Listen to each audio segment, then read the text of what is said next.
descendencia. A lo que Vashishta Muni hizo todo un arreglo, hizo todo un yagya para que Maharaj Dasarata pudiera tener descendencia. Y así fue que se dice que hicieron un yagya, del yagya salió una deidad muy especial con un cántaro, con un elixir, conocido como Amrita, la inmortalidad, y le dijo, bueno, ahora que tus esposas tomen, ¿no?, de este néctar y van a dar a luz en poco tiempo. Así que fue así como nacieron, ¿no? De Kaikeyi, Sumitra y Kaushalya, ¿no? Nacieron el señor Ramachandra, Bharata, Lakshman y Shatrugna. Y como decía, pasaron hermosos años, ¿no?, de preparación en el Gurukula, y también le daba mucha felicidad a todos los habitantes de Ayodhya, ¿no?, el lugar donde el Señor había nacido.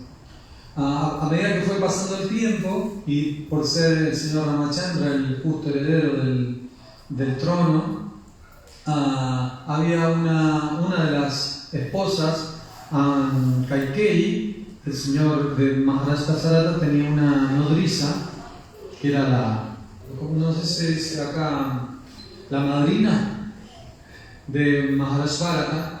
Esta mujer estaba celosa de que el señor Ramachandra fuera a ser el rey, ¿no?, o fuera coronado como rey, y le comía la cabeza. No sé cómo se dice acá. ¿Cómo dicen acá en Perú? Le llenaba la cabeza, le chismoseaba, ¿no?, en contra del señor Ramachandra. A lo mejor un término muy vulgar, le comía la cabeza, bla bla bla bla. Entonces decía, no, que no suba, porque en realidad el verdadero rey tiene que ser párate, vos tenés que hacer algo, ¿no?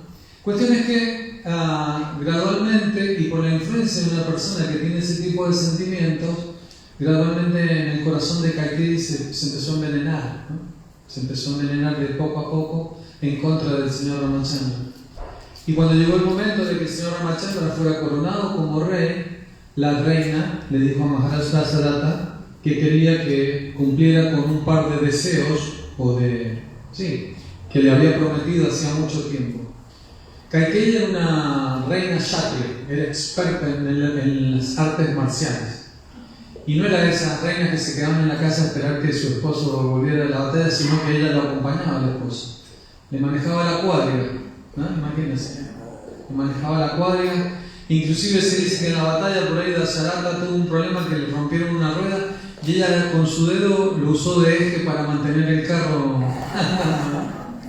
Así que era tan valiente era ella, que se dice que en una batalla que Maharaj Dasarata tuvo en contra de los demonios, se peleó a favor de los devas, de los semidioses y los demonios, salió victoriosa y un par de veces le salvó la vida, ¿no? No recuerdo exactamente cómo fue. Maharaj Dasarata había quedado herido, ¿no?, arriba de la cuadriga, y entonces ella agarró y salió rápido, manejándolo muy diestramente entre medio de todas las falanges de los demonios, los retiró del campo de batalla para salvarle la vida. Entonces cuando Maharaj Dasarata volvió a su conciencia, porque había quedado inconsciente, dijo, wow, me salvaste la vida, querida esposa. Dice, me podés pedir 2 deseos, lo que quieras, dice. Y ella le dijo, bueno, está bien, dice, los acepto, pero ahora no, después cuando tenga el capricho de algo, me los das. Y entonces en ese momento, que el señor Ramachandra iba a asumir el trono, Mantrana le hizo recordar. Y decía, entonces anda a decirle a Dasarata que vos querés que asuma Bharata, ¿no? Y pedirle que te dé los deseos de esos que te prometió. Entonces cuando Maharaj Dasarata iba a poner en el trono a Ramachandra, ¿no?, Kaikeyi fue y le dijo, bueno, mi querido señor, ¿te acuerdas de esos 2 deseos que me dijiste que me ibas a dar algún día? Sí, me acuerdo, claro. Bueno, yo quiero que Ramachandra no asuma como rey, que asuma a mi hijo. Entonces el padre quedó, wow, no podía creer, ¿no? Y dice, que has perdido el juicio, ¿de qué me estás hablando, no? Sabes que el más cualificado de todos es Ramachandra y el justo heredero del trono, no es el hijo mayor. Bueno, pero vos me dijiste que me ibas a dar un deseo, así que quiero que lo cumpla. Cumplime el deseo.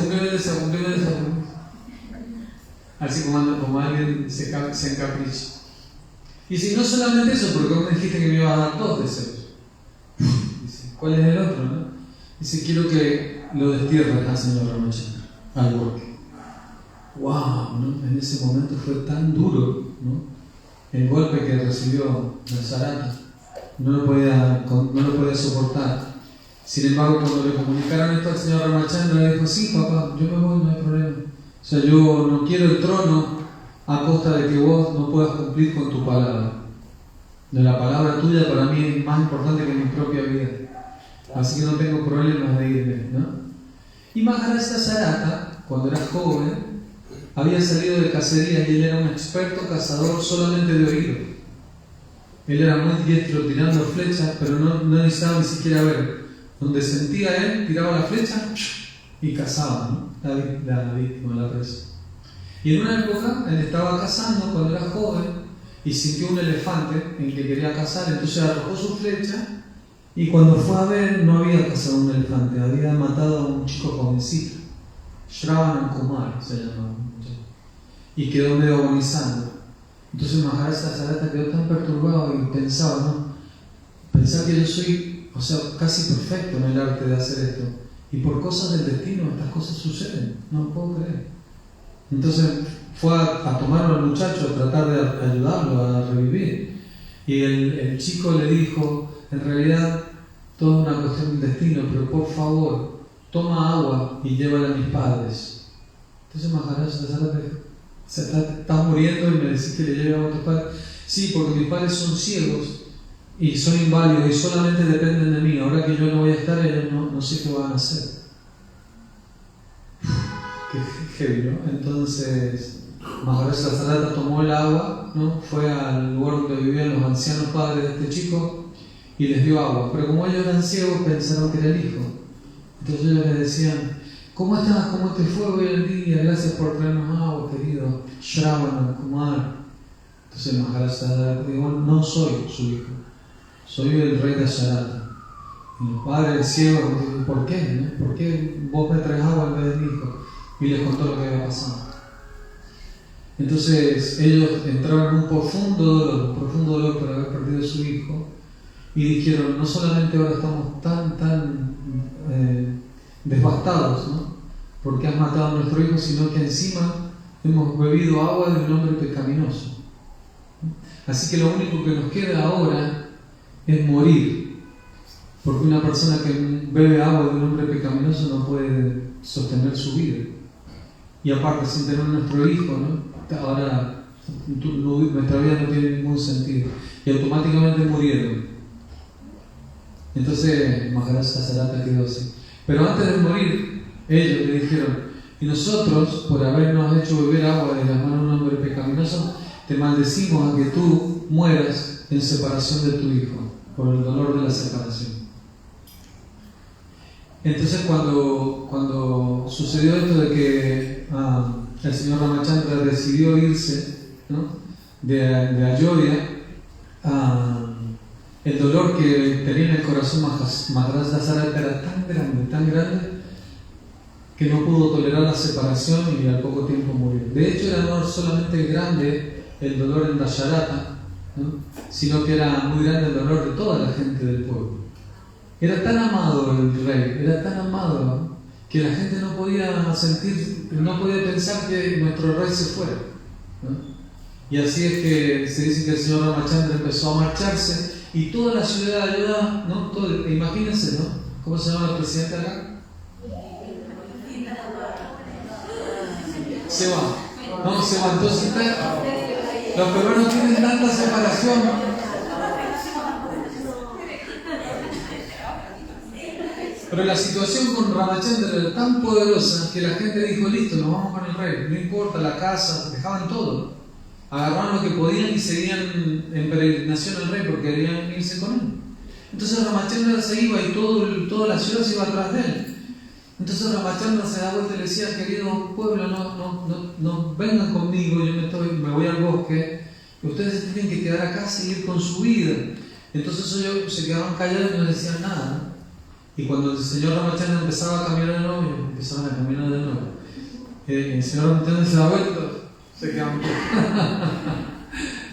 ¿no? no solamente el pueblo, sino obviamente Sita Devi, ¿no? Sita Devi, que es toda una historia muy bonita también, como ella nace y conoce al señor Ramachandra. ¿Quieren que se la cuente? Sí. Porque como digo, la vida del señor Ramachandra es muy extensa y tiene muchos detalles. Bueno, la cuestión es que el pueblo lo seguía, ¿no? A Ramachandra, y en un momento dijo: querido Lakshman, ¿no? ¿Qué podemos hacer para que el pueblo no me siga más? Entonces dice Sita, y de una treta. Puso su campamento en la orilla de un lago y estaba todo el pueblo alrededor enfrente de la tienda del señor Ramachandra, y en la noche él tomó un bote y cruzó el lago y se fue sin que nadie lo viera. Entonces esa fue la forma en que se pudo ir al bosque de Dandakaranya, ¿no? Donde pasó su vida de exilio. Y la vida de Sita, la contraparte del señor Ramachandra, su energía espiritual, ¿no? Nació como hija de Maharaj Janaka, que también es mencionado en el Bhagavad Gita, no me acuerdo exactamente en qué verso, ¿no? Es mencionado Maharaj Janaka. Krishna, por ejemplo, el rey de tales como Janaka alcanzaron al Bhagavan hasta llevar Shanti, que él se acuerda, ¿no? Y su mamá era Sundayana, ¿no? La mamá de Sita. Entonces ella era, un día Maharaj Dasarata estaban pasando un arado de oro en una tierra que tenían que hacer un arado con una ofrenda a los semidioses, y de repente se chocaron con algo, entonces empezaron a cavar y encontraron un cofre de oro. Cuando lo abrieron, el cofre de oro era un loto dorado adentro, y en el medio del loto estaba esta hermosa niña, ¿no? Sita Devi. Y ellos pensaron, los dioses nos han mandado, ¿no? como regalo esta hermosa hija, y la adoptaron entendiendo que ella era la hija de la madre tierra, porque había surgido de la tierra. Y Sita, bueno, fue muy especial también, obviamente, era la energía espiritual del Señor, y los padres podían detectar muchas cosas sobrehumanas que la niña hacía, ¿no? Por ejemplo, Maharaj Dasarata era encargado de cuidar el Shiva Dan, el arco del señor Shiva, ¿no? Y un día a Sita Devi, jugando con sus hermanas, ¿no? Una pelotita con la que estaban jugando quedó abajo del arco, entonces ella agarró el arco, lo levantó y sacó la pelotita y volvió a poner el arco. Y el arco no podía ser levantado por nadie, porque era pesadísimo. Imagínense, el arco del señor Shiva, ¿no? Y cuando Maharaj Dasarata vio esto, dijo: wow, Maharaj Janaka vio esto, dijo: no, esto es muy increíble, no es una persona común y corriente. Así que bueno, Sita Devi fue creciendo hasta que llegó el momento de que se la entregaran a manos de un rey, y en ese momento el Maharaj Janaka organizó un Swayamvara, ¿no? Muchos de vosotros saben que es un Swayamvara, pero algunos seguramente no. En esa época los reyes hacían un festival donde muchos reyes venían a querer la mano de la princesa, pero para poder merecer la mano de la princesa tenían que demostrar su destreza, porque eran kshatriyas, ¿no? La cualidad que distingue a los kshatriyas es la destreza en el campo de batalla. Entonces era la forma en que ellos obtenían la mano de la princesa, demostrando sus virtudes como kshatriyas. Esa es la forma en que los kshatriyas arreglaban sus asuntos, ¿no?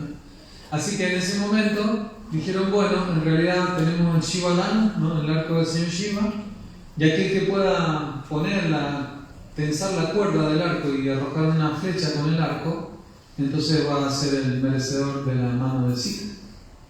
Bueno, así que empezaron a entrar muchos reyes que habían convocado al Swayamvara, y cada uno de ellos trató de levantar el arco, pero no lo podían ni pescar. O sea, lo agarraban así y decían, ni siquiera lo podían levantar, ¿no? Hasta que, bueno, ¿a quién le tocó? Al señor Ramachandra, ¿no? Y el señor Ramachandra no solo levantó el arco, sino que puso la soga en una punta, y cuando tensó para poner en la otra, lo quebró. ¡Pah! Al arco, ¿no? Se quedaron todos asombrados. Entonces automáticamente dijeron: bueno, ¿no? Este es cualificado para tomar la mano de Sita Devi. Así que bueno, así contrajo un matrimonio, ¿no? Con el señor Ramachandra. Obviamente la historia tiene muchos más detalles. Y se fueron a vivir hasta que juntos al palacio de Maharaj Dasarata, hasta que sucedió esto. Entonces, obviamente, Madre Sita, haciendo virtud de su cualidad increíble de castidad, ¿no? Y de humildad y de servicio a su esposo, decidió acompañarlo al bosque a pesar de todo lo que esto significaba, ¿no? A veces, si nosotros nos ponemos a pensar, tal vez no todas las esposas o no todos los esposos están decididos a acompañar a su contraparte si hay una situación de vida media complicada, ¿no? A veces dicen, no, vos andás a trabajar allá y yo me quedo acá en la casa, ¿no? Entonces, ella decidió hacer eso, ir a vivir con mucha austeridad en el bosque, mucha austeridad. Pero como el señor Ramachandra es la suprema personalidad de Dios, se dice que la vida en el bosque está dando de una manera hermosa. Así como dice en las Escrituras, cuando el Señor desciende a la tierra, toda la tierra funciona de manera increíble, ¿no? Los árboles producen fruta sin necesidad de cuidarlos mucho.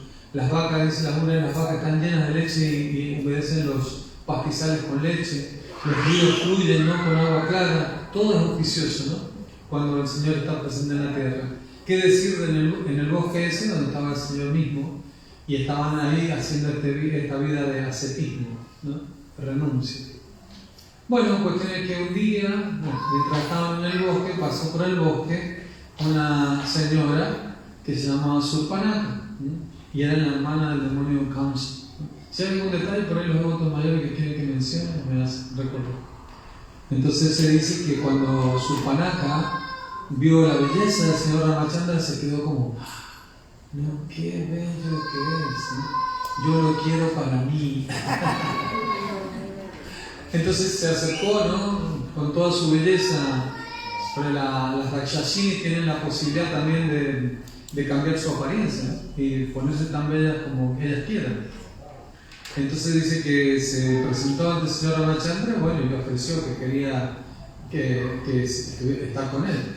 Y el señor Ramachandra, obviamente, Ekapatnivrata, es una de las cualidades que define el señor Ramachandra como aquel que toma el voto de tener una sola esposa, ¿no?, de toda la vida. Entonces por eso es llamado Ekapatnivrata. Vrata es voto, Eka, uno, Patni, una sola esposa. Entonces el Señor tomó esa decisión y obviamente al pedido amoroso o al reclamo amoroso de Surpanaka, el Señor dijo, no, yo tengo esposa. Lo que toda esposa pretende del marido cuando le hacen una proposición así, ¿no? Entonces, bueno, no se quedó muy conforme Surpanaka con eso porque como todos los demonios son demasiado codiciosos, y ella entonces, cuando el señor Ramachandra dijo, no, es que esa es mi esposa que está ahí. Entonces ahí a lo lejitos estaba, ¿no?, Madrecita, como diciendo, yo soy la esposa, ¿no? Pero era tan bella, ¿no?, que Surpanaka se quedó sorprendida también, wow, qué mujer hermosa. Y se puso envidiosa, ¿no?, se puso celosa. Entonces dijo, yo la voy a atacar, le voy a rasguñar la cara, cosa que no tenga tanta belleza y Ramachandra la rechace. Y cuando intentó hacer eso, Lakshman salió a defenderla, ¿no? Y cuando intentó tirarse sobre Madrecita, Lakshman, no me acuerdo si disparó una flecha o con la espada, ¿no?, le cortó la nariz, ¡pum! Y salió corriendo, ¿no? Pero dijo, esta no va a quedar así, yo me voy a vengar. Así que fue a su hermano y le dijo, mirá lo que me pasó, mirá lo que me hicieron, me tenés que ayudar ahí. Yo estaba ahí en el bosque, no estaba haciendo nada, y vino alguien, ¿no?, así como contamos las cosas con una historia cambiada. Yo estaba más bien ahí, no sé, hay un tipo que me dijo que quería estar conmigo, y yo le dije no. Entonces en ese momento Ravana le dice, bueno, pero vos también andás en cada lugar, arreglate. No, sí me venía a mí, ¿no? Tipo demonio, así que no le importa nada. Dice, no, pero no sabés, ahí hay una mujer tan hermosa, que cuando la veas no lo vas a poder creer. Y entonces Ravana fue, y cuando vio a Sita Devi, dijo, wow, se quedó completamente enamorado de Madrecita. Y así fue que entonces decidieron urdir un plan, ¿no?, para tomar a Sita. Mandaron a un demonio que tenía la posibilidad de transformarse, conocido como Maricha, y él se transformaba en distintos animales. Entonces se transformó en un ciervo dorado, hermoso, ¿no? Imagínense, los ciervos, vieron ese ojito de loto así que tiene, la orejita, todo, pero encima dorado, ¿no?, color oro. Entonces cuando Madrecita vio el ciervo, dijo, ¡ay, qué lindo que es! ¿me lo traes? Rama, tráemelo, lo quiero para mí, ¿no? Y el Señor le dijo, bueno, sí, lo vamos a ir a traer, pero ahora no está Lakshman, esperemos que Lakshman vuelva, porque no te puedo dejar solo. No, tráemelo.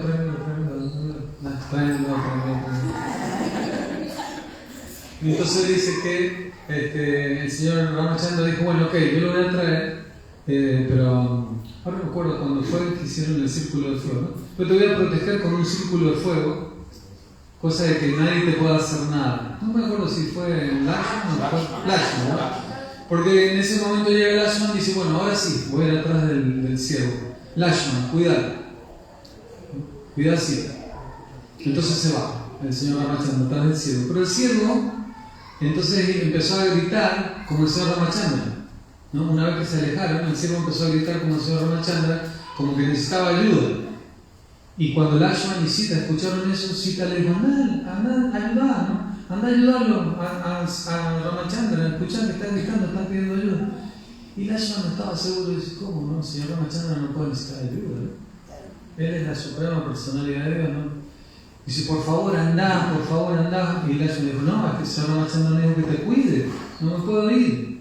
Pero como se había encaprichado, ¿no? Con que quería que fuera, y que quería el siervo también, le dijo, lo que pasa es que vos te sentías atraído a mí, pues te querés quedar solo conmigo. Cuando Sita Devi le dijo eso, le dio muchísimo a Lakshman. Dijo, bueno, voy al rescate del señor Ramachandra, pero quédate aquí. Y ahí le produjo un círculo de fuego, ¿no? Un círculo de fuego que rodeó a Madre Sita para protegerla de cualquier peligro. Y salió en busca del señor Ramachandra. Hasta que, bueno, en algún momento lo encuentra, pero mientras tanto, mientras ellos estaban atrás del ciervo dorado Maricha, que en realidad era un demonio, se acercó Ravana, vestido de mendicante. Entonces pasaba ahí, ¿no? Con la tridanda y con la lota, como andan los sannyasis y los mendicantes. Le dijo, madre, ¿no puede dar colaboración a este pobre sannyasi que está acá, ¿no? Caído? Y entonces Madrecita lo recibe, sí, yo le voy a dar todo lo que usted necesita, pero no puedo salir de acá del círculo de fuego, ¿no? Tendría que esperar que vuelva mi esposo. Entonces dijo, no, dice, ¿cómo? ¿No? Entonces empezó a utilizar la fragilidad femenina, ¿no? Y le dijo, ¿cómo? Usted me está ofendiendo, yo soy un sannyasi, usted no me quiere dar, me está engañando, me está mintiendo. Deme lo que necesito, por favor. Usted tiene que hacer servicio para los sannyasis. Y entonces de una u otra manera, al final la convenció. Y Sita salió del fuego, ¿no? Del círculo de fuego, cuando salió él la tomó presa. Y se convirtió, y se mostró sus 10.000 cabezas, ¿no? Demostró su aspecto feroz de demonio y se la llevó a la ciudad donde él vivía, que se llamaba Lanka, la isla conocida, o la gente hoy en día dice que es la isla de Sri Lanka, ¿no? Hasta hace poquito, hace pocos meses atrás, después de muchos años y casi siglos, han vuelto a abrir el templo del señor Ramachandra en ese lugar que había sido demolido por las invasiones musulmanas y habían construido una mezquita arriba. Entonces después demolieron la mezquita y volvieron a construir el templo del señor Ramachandra. Entonces, bueno, en ese momento se dice que cuando volvió Krishna cuando volvió el señor Ramachandra y vio que no estaba Sita ahí, entró en una profunda separación. Lakshman, tienes que la cuidara, ¿qué hiciste? ¿No? ¿Qué hiciste? Y Lakshman muy también aturdido por lo que había pasado, dijo, lo que pasa es que yo me sentí muy incómodo porque ella me dijo que yo me quería quedar con ella porque me había caído en malla con ella, ¿no? Entonces salieron los dos en búsqueda, ¿no? De Madrecita, y en el camino encontraron a un pájaro herido, ¿no? Yatayu, que era un devoto del Señor, un devoto de Dios que había encontrado al demonio llevándose a Madrecita y había querido detenerlo pero no había podido. Así que peleando fuertemente con el Señor, con Ravana, él mató a Yatayu y Yatayu cayó, ¿no? Yatayu cayó y murió. Pero antes de morir les dijo, yo no sé quién era la persona que la raptó, pero sí sé que salió con este rumbo. Para allá se fueron perdidos. Entonces el señor Ramachandra y Lakshman siguieron el camino para encontrarlo. Bueno, y ahí del camino en que empieza a seguir el señor Ramachandra con Lakshman para dar con Sita, hay un montón de historias. Por ejemplo, se encuentran con Hanumanji, ¿no? Se encuentran también con Bali, otro mono, y Sugriva, también otro mono más. Y hay toda una historia ahí que la voy a dejar para el final porque es ahí donde quiero extraer ese pasatiempo para que conozcamos una cosa bonita que no siempre se menciona en el Ramayana. Entonces, cuando el Señor llegó a la orilla del océano para poder, entendiendo, ¿no?, que a Madre Sita estaba presa en la isla de Sri Lanka, tenían que cruzar el océano, y ahí viene el pasatiempo en donde el Señor le pide el darshan a la personalidad del océano, Samudra, ¿no?, para que abra el océano y lo deje pasar. Y se dice que Samudra no lo pescó. No, déjame que estoy ocupado ahora, estoy viendo Netflix, no tengo tiempo. Entonces se dice que el señor Ramachandra se enojó, ¿no?, y lo llamó con voz fuerte, indicándole: yo soy el Señor Supremo, así que te conviene venir ahora. Así que en ese momento Samudra se sintió muy atemorizado y se presentó ante el Señor y le dijo: tengo que cruzar a Sri Lanka, ¿cómo hago? No, abre el océano. Y dice: no es posible, pero lo que sí puedo hacer es que si tú tiran rocas a mis aguas con tu nombre grabado, automáticamente son rocas que van a flotar y se van a convertir en un puente por el cual yo puedo cruzar, ustedes van a poder cruzar. Así que en ese momento empezó la tarea, ¿no? Todos empezaron a trabajar así muy contentos, ¿no?, como los enanitos de Blancanieves. Venían con las rocas, ponían ramas, pum, la tiraban y flotaban las piedras. ¡Qué loco! Se sorprendía. Y así hicieron. Y de hecho ustedes pueden ver en Google que hay fotos de la NASA que ven cómo inclusive se nota que en la antigüedad entre la India y Sri Lanka hay todavía huellas del puente que está sumergido bajo las aguas. Pero en el satélite se ve perfecta la línea, ¿no?, que une a los dos países. Así que bueno, lograron hacer eso y bueno, llegaron al lugar donde tenían presa. A todo esto, Sri Hanuman, antes de que empezaran a hacer el puente, fue el que detectó que Sita Devi estaba ahí, ¿no? Él tenía un poder de hacerse muy gigante, y entonces de un solo brinco saltó, cruzó el océano y descubrió el lugar donde estaba Sita, ¿no? Hay toda una historia ahí que no la voy a contar porque eso va a ser muy tarde. Entonces, el asunto es que, pero lo que les voy a contar después les va a gustar. Okay. Entonces se dice que en ese momento vino la pelea, así como la batalla de Kurukshetra, ¿no? Leemos el Mahabharata, todas las intrigas que hay, esto que viene, y llega el momento culmine. ¿Y el momento culmine cuál es? ¿No? La batalla. Y en la batalla también, en el Ramayana se narran todo, cómo se llaman las flechas de aire, de fuego, de tierra, cómo los demonios se manifestaban, y todo este tipo de cosas, ¿no?, que los cineastas de hoy han robado muy bien haciendo esas películas especulares como El Señor de los Anillos y estas cosas, ¿no? Entonces se realizó la batalla y al final, ¿no?, cuando el señor Rama derrota a Ravana, puede volver a tener a volver al encuentro de Sita Devi. Una cosa muy interesante que se cuenta en el Chaitanya Charitamrita es que cuando ustedes, como saben, cuando vuelven de ese lugar, ¿no?, de Sri Lanka, el señor Ramachandra corona a Vibhishan, el hermano de Ravana que lo había ayudado, se había vuelto devoto, y lo deja como rey del lugar y vuelve, ¿no?, a Ayodhya. Y cuando vuelve a Ayodhya hay una situación incómoda porque la gente decía: este Ramachandra en realidad es un pollerudo, porque está andando con una mujer impura, ¿no?, porque le ha tocado a otro hombre. Entonces el señor Ramachandra escuchó que el pueblo estaba sospechando de eso, y porque precisamente él había venido a cumplir con el carácter de un rey ideal que cumplía el Dharma a la perfección, le dice a Sita que se vaya, que se exilie al bosque, ¿no? Entonces, obviamente con el dolor que todo eso implica, pero el Señor entendió que tenía que sobreponerse el Dharma a cualquier deseo personal que tuviera, ¿no? A diferencia de Krishna. Krishna tiene un deseo personal y no le importa transgredir el Dharma para cumplirlo. Porque yo soy el Dharma supremo, dice Krishna.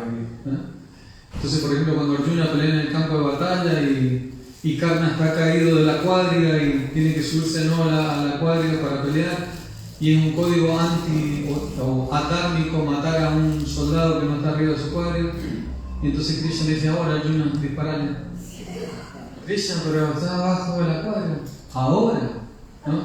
Él no tuvo consideración con Drupadi, ¿no? Él no tuvo consideración con nadie, no merece eso. Entonces, bueno, lo matan, pero es adármico. Es adármico. Pero ¿qué dice Krishna? Yo no vengo a hacer cumplir la moral y la ética. Yo vengo a explicar que hay un Dharma supremo, que es que mi devoto se rinde, ¿no?, por amor y devoción a mi instrucción. ¿No? Inclusive tenía un montón de novias, Krishna, esposas de otros señores. ¿No? Sin embargo, el señor Ramachandra no. El señor Ramachandra era el Dharma por sobre el deseo personal. Él vino a mostrar en esa era esa cualificación del Señor, ¿no? Y entonces, en ese momento, cuando él desterró a Sita, se dice que en el Chaitanya Charitamrita se cuenta que había un discípulo, un devoto del señor Ramachandra en el viaje de peregrinaje del Señor, y se encuentra con este devoto, ¿no?, Ramachandra Vipra, que estaba muy en lamentación así por esta situación. Dice: yo no puedo sostener ya mi vida más porque, ¿no?, que hablen mal de madrecita, ¿no?, que era incasta, que era impura, eso me parte el corazón, no puedo sostener mi vida.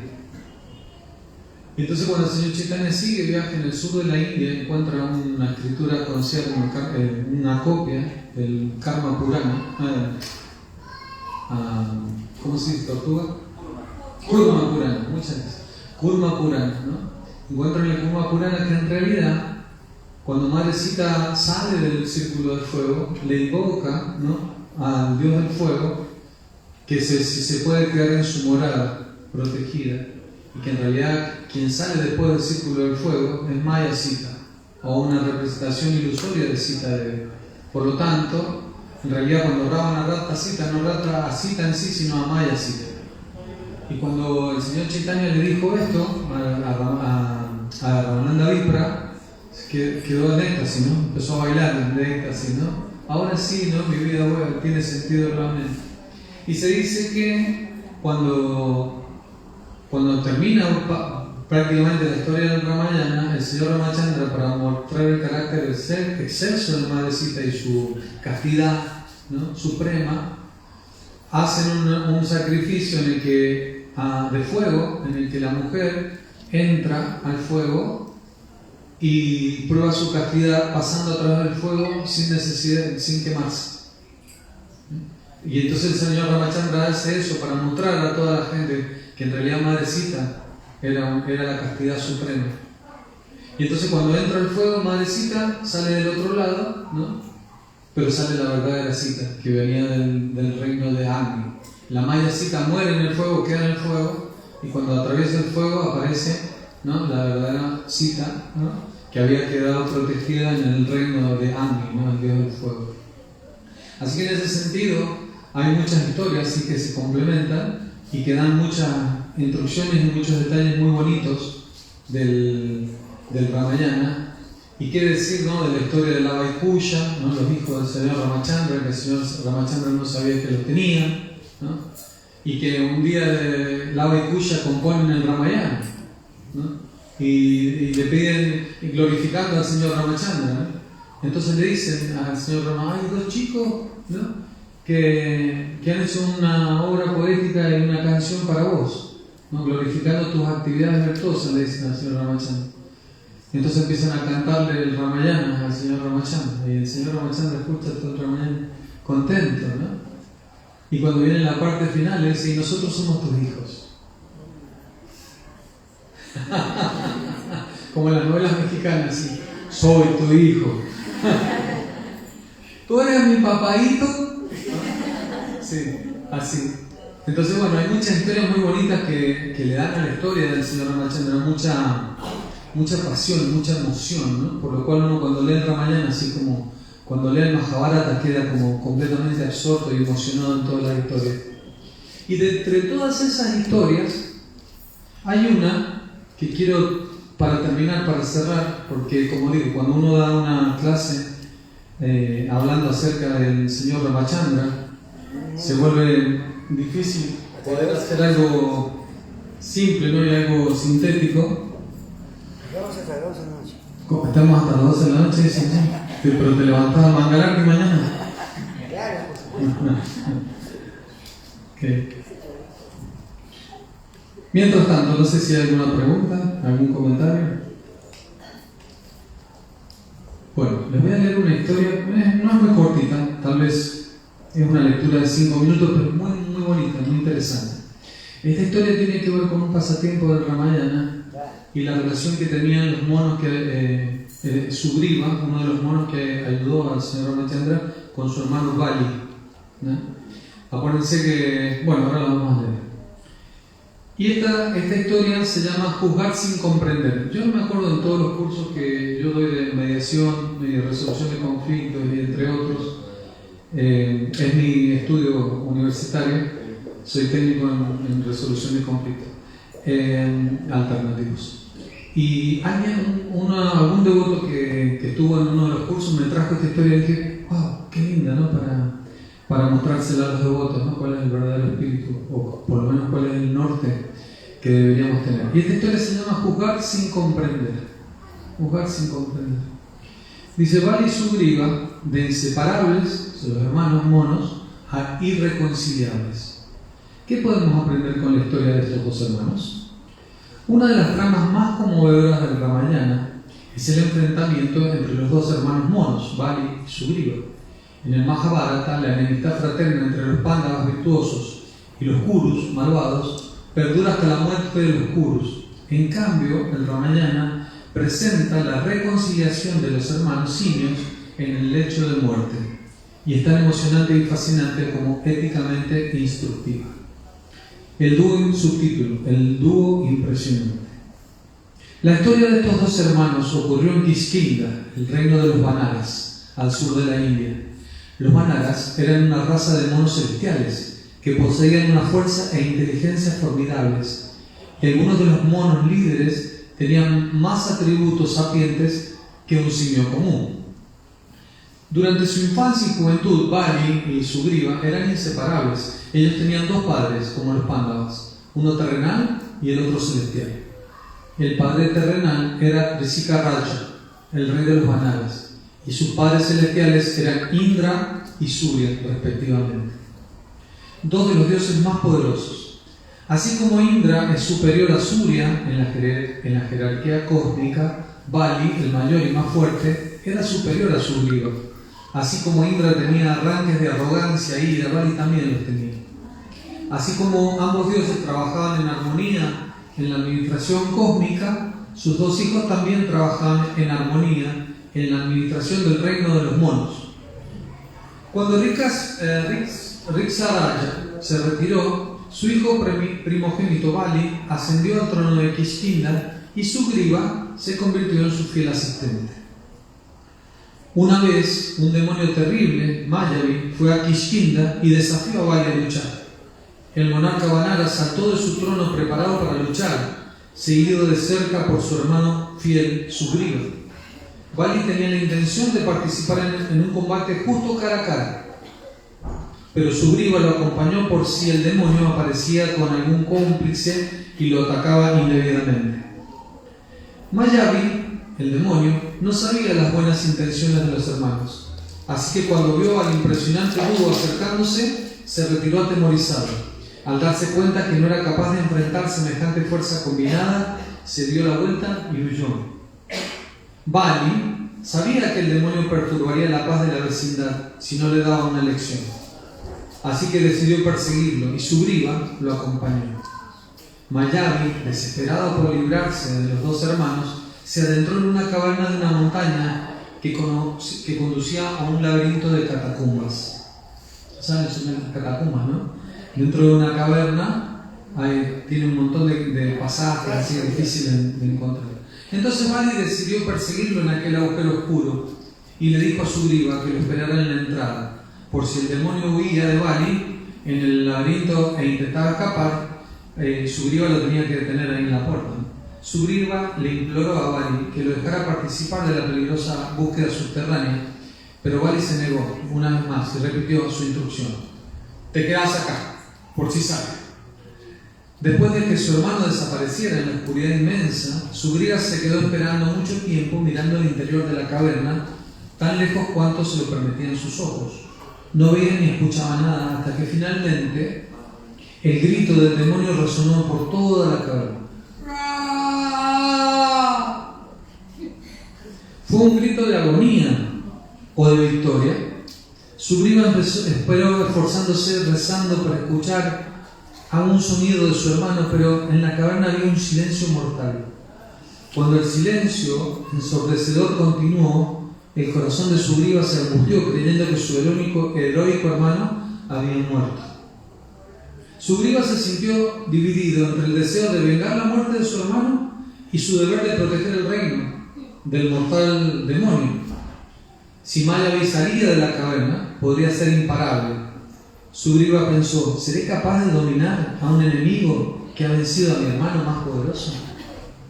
Decidió que la discreción era la mejor parte de la valentía y de esa forma concibió una estrategia alternativa.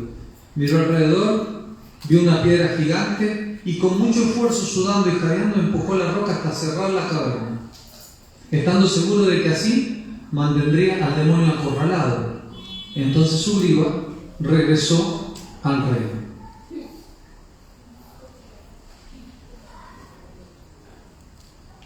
Con el corazón angustiado, informó a los cortesanos que lo esperaban ansiosamente sobre la desaparición del valiente monarca y ordenó un periodo de luto en todo el estado. Una vez finalizado el periodo, los ministros pidieron a Sugriva que asumiera el papel de rey, pues no había ningún otro heredero cualificado. Sugriva todavía estaba afligido por la desaparición de Bali, pero aún así decidió continuar el legado de su hermano y aceptó el manto real. Subtítulo: de inseparables a irreconciliables. ¿Me traes el cargador de la computadora, por favor? Está ahí arriba.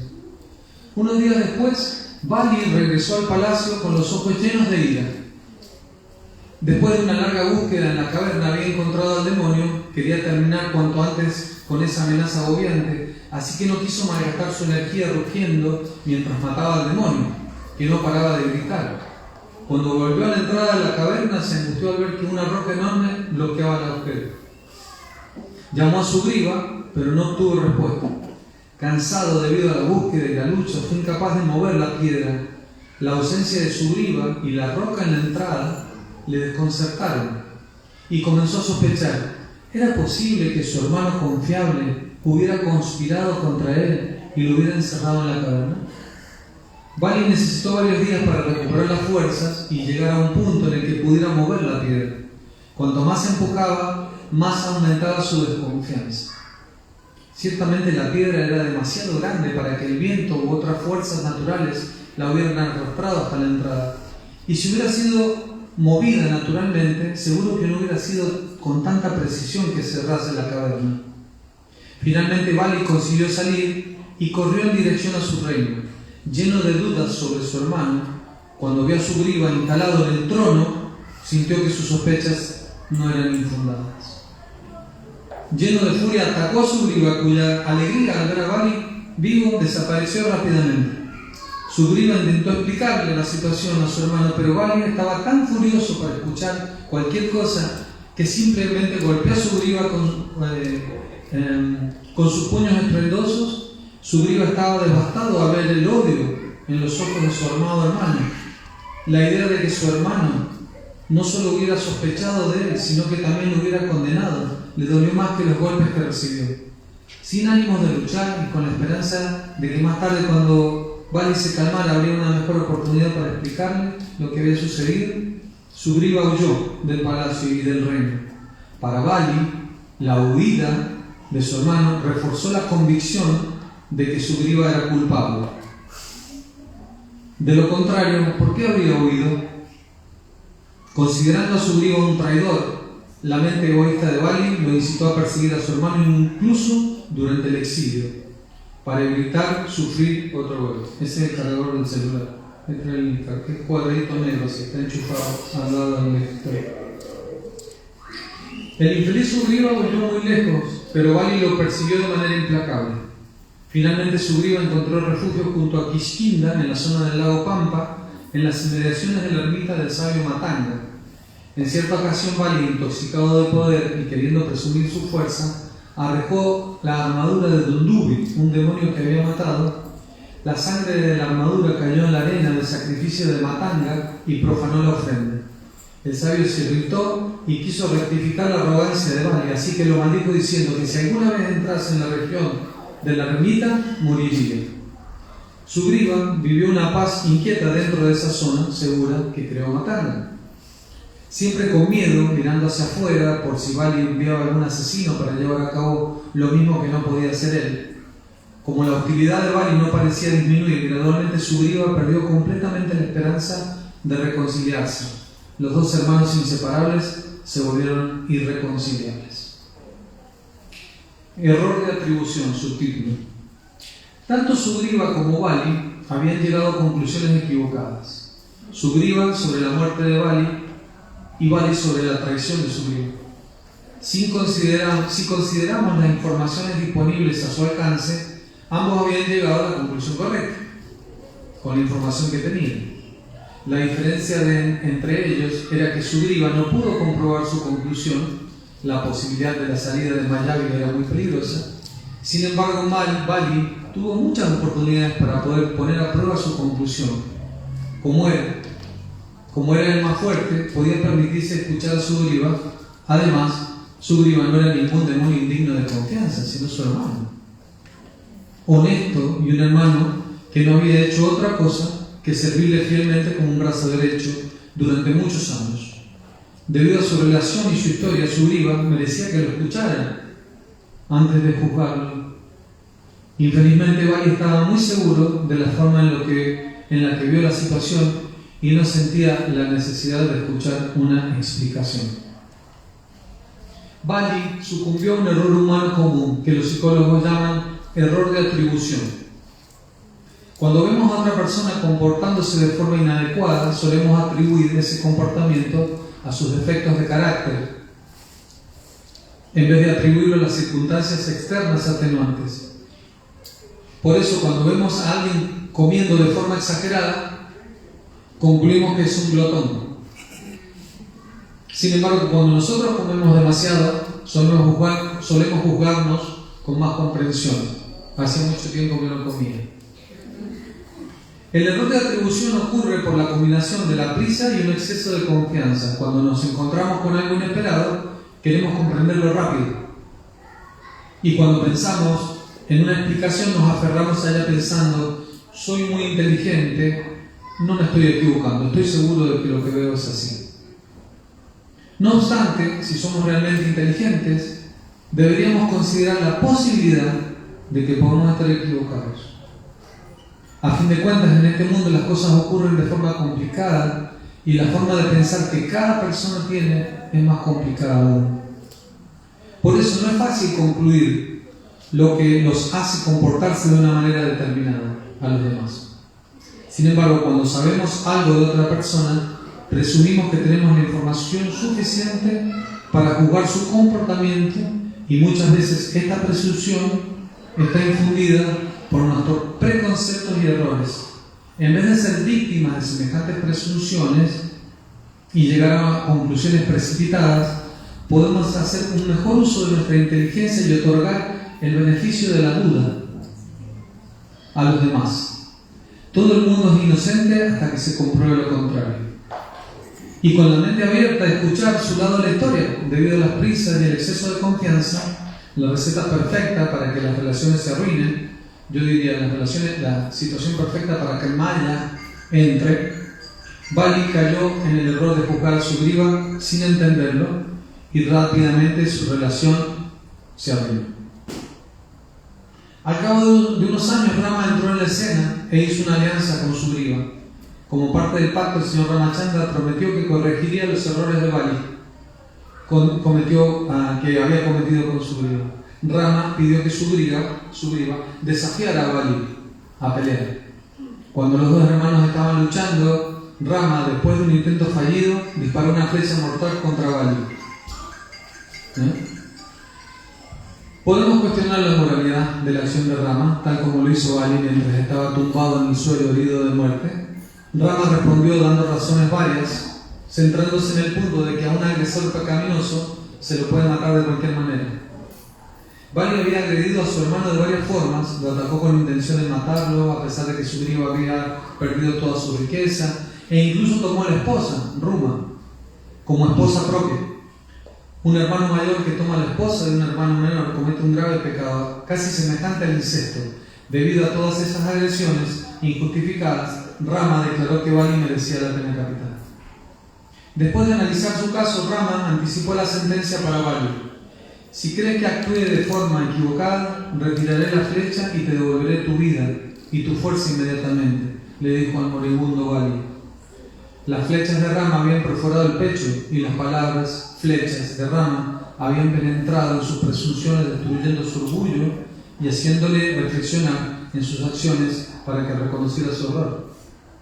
Bali respondió humildemente que aunque había llevado a cabo muchos crímenes, había recibido la bendición sin causa de morir en la presencia auspiciosa del Señor Ramachandra. Una oportunidad que no quería dejar pasar, solo por tener una vida más larga. También confesó que durante mucho tiempo sintió que podría estar perjudicando a Sugriva, su hermano, pero que su orgullo no le permitía considerar ese sentimiento. Reconciliación en el lecho de muerte. En sus últimos suspiros, Bali consoló a su afligida esposa Tara y a su hijo en luto, Mangada. Él les pidió que no guardaran resentimiento contra Sugriva, sino que vivieran en paz bajo su abrigo. A continuación, se giró hacia su hermano Sugriva y le pidió que no tuvieran malas intenciones con Tara y Angada, sino que los cuidaran. Bali quería obtener el perdón de su hermano y hacer las paces con él. Por eso, se sacó el collar de joyas que le había dado Indra, un collar celeste que otorgaba la bendición de proteger a su portador. En realidad, ese collar había mantenido a Bali vivo durante tanto tiempo, incluso después de que la flecha de Rama lo hiriera mortalmente.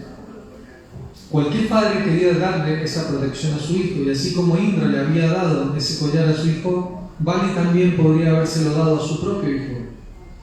Pero en su lugar se lo dio a Sugriva, mostrando con esta acción su profundo arrepentimiento, ya que no le quedaba energía ni tiempo para expresarlo en palabras. En cuanto el collar abandonó las manos de Bali, su alma salió del cuerpo.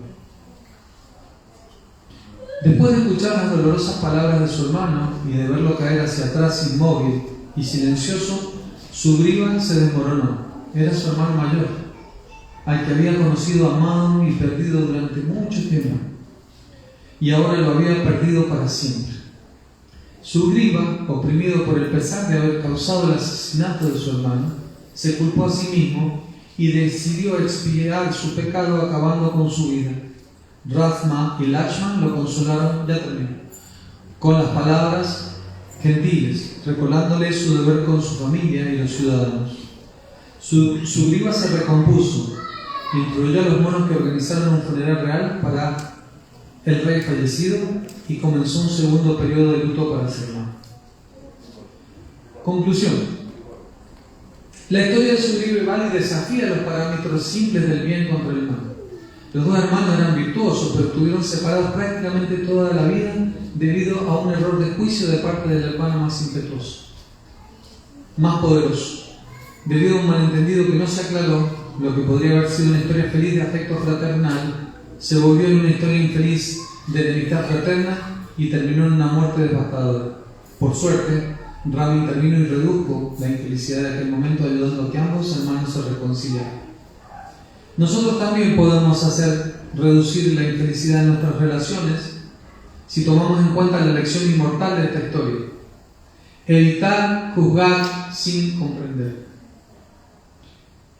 Y si juzgamos a los demás sin entenderlos, podemos intentar reconciliarnos tal como lo hizo Bali, y así podemos conseguir reconciliarnos si seguimos los pasos correctos: reconocer nuestro error, pedir disculpas y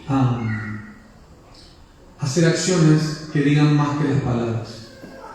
Bali necesitó 2 golpes mortales para abandonar su orgullo y compensar su error de juicio. esperemos que al meditar en su historia y aprender de él, podamos hacerlo mucho antes de un golpe extra. Srila Prabhupada aquí. Entonces, las recomendaciones son que en nuestras relaciones día a día con los devotos siempre tratemos de comprender, ¿no? Y preguntar antes de juzgar sin comprender. Muchas gracias a todos. Esperemos que sean felices. Ya no hay tiempo para preguntas. Sigue el programa. Muchas gracias. Hare Krishna.